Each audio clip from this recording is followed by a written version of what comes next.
Isabelle's jab was buffed a patch or two ago so that it would connect more consistently than before. However, what Nintendo didn't think would happen is accidentally adding too much hit stun to the attack, which ended up making this possible. Here's everything you need to know about Isabelle's jab infinite, the Wobbelle.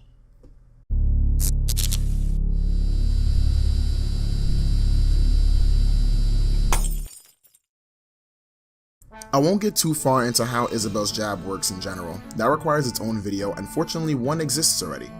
A player by the name of Lath not only made a video explaining Isabelle's jab in depth, but has also helped me develop this video, so special thanks to him. With the increased hit stun at higher percents, Isabelle can keep every character stuck at the ledge with no way of escaping until extremely high percents. From my testing, this infinite works easier on smaller characters as their character model will not push you back as early. Characters like DK who are very wide may push you back too much, making the infinite harder but not impossible at all. This is noted to work upwards of 30%, but I personally have no success getting it done at that percent. The higher the percentage on both characters, the more leeway Isabelle has with messing up the timing, but keeping the infinite going anyway.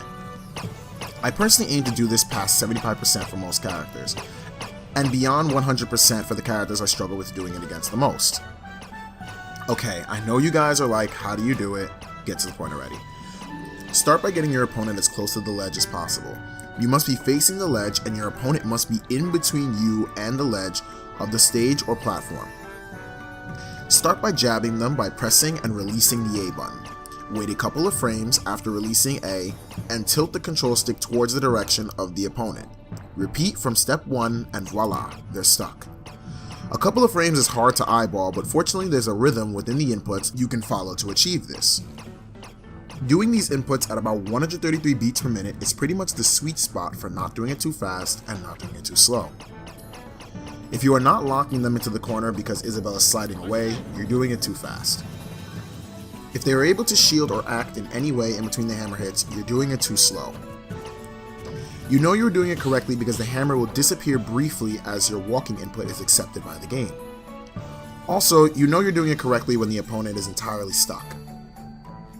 I suggest the best way to practice this is using a metronome in training mode, and even remembering a song that is at least close to 133 beats per minute.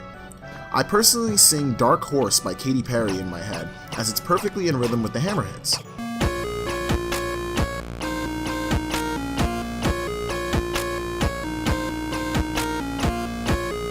Finishing this infinite is also essential. You can combo into forward tilt, down smash, and down tilt, and even nair at extreme percents. Which you should do depends on the circumstance, but for the most part, forward tilt and down smash are your best bets. Down smash kills slightly earlier, but forward tilt is a bit easier to do. At higher percents, you can do either, and it'll yield the same result. Now, what do you do if you're on the receiving end of this? Well, if the player catches you at the ledge with this and has the rhythm down packed, then you're pretty much fucked. The only strategy to get out of this is to hold shield and wait for them to mess it up, as you cannot DI or SDI Isabelle's jab. Fortunately for the victim, this only works near the ledge and there aren't any real guaranteed setups for it. All the percents where you can combo into jab, the infinite doesn't work reliably. However, there are still plenty of reliable setups for this. Setting up a ledge trap of some sort that makes the enemy feel comfortable with doing neutral get up or get up attack from ledge is probably the simplest way to get this infinite to start. While I won't get too far into ledge trapping with Isabelle, my most effective ledge trap for landing this infinite is to place a Lloyd rocket at roll distance and stand above it. On reaction, I foxtrot towards the enemy and hold A. Once they're stuck in my jab at normal speed, I slow down the jabs by inputting A at the speed we have already discussed. From there, the infinite begins, and all it took was a simple read.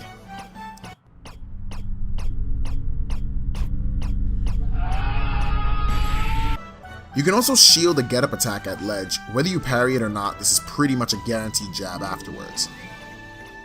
An important thing to note is jab cannot be shield grabbed by any character, so if you get any of these setups but are too late with your timing and hit their shield, don't worry. If they haven't gotten this far in the video, or have Isabelle matchup knowledge, or simply panic, they may drop shield to grab and you will stuff their grab with your hammer. A trick I personally use is to place Lloyd rocket at roll distance, while also starting the process of the infinite. If they drop shield, I may just catch them with the jab anyway.